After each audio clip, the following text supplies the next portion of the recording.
తమ బంధువులను కోల్పోయి నిరాశ్రులుగా మిగిలిన వృద్ధులను ప్రతి ఒక్కరూ ఆదరించాలని కూటమి నాయకురాలు భోగేశ్వరి కోరారు. తమ తండ్రి కోడూరు వీరరాఘవుల జ్ఞాపకార్థం కాకినాడ కరణంగారి జంక్షన్లో ఉన్న మానవీయ వృద్ధాశ్రమం నందు వృద్ధులకు అన్నప్రసాద వితరణ కార్యక్రమం ఘనంగా నిర్వహించారు. ముందుగా నాగమల్లితోట జంక్షన్లో ఉన్న గో సంరక్షణ కేంద్రంలో గోవులకు ఆహారాన్ని అందించారు.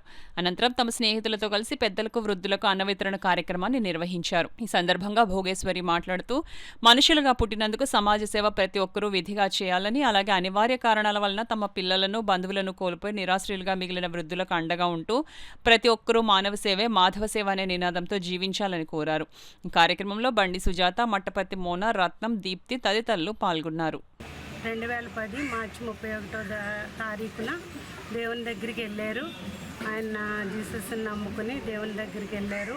ఆయన జ్ఞాపకార్థంగా ప్రతి సంవత్సరం లేని వాళ్ళకి అన్నదానం, వస్త్రదానం చేయటం జరుగుతుంది.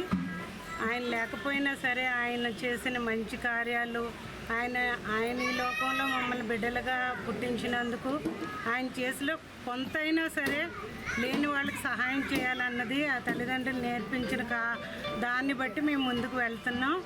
ఇది అనాథాశ్రమానికి రావడం జరిగింది. అలాగే ఉదయం అయితే గోశాల వాటికి వెళ్ళడం, అక్కడ ఆవులకి అవి తినే ఒట్టిగడ్డి, ఎండిగడ్డి ఇవ్వడం జరిగింది. అలాగే ఈరోజు కార్యక్రమంలో ఇదిగో మా జనసేన వీర మహిళలో మేము ఇక్కడికి వచ్చి ఇలా పాల్గొని మా తండ్రిని జ్ఞాపకం చేసుకుని ఇందులో పాల్గొనడం జరిగింది. నా పేరు బండి భోగేశ్వరి, జనసేన.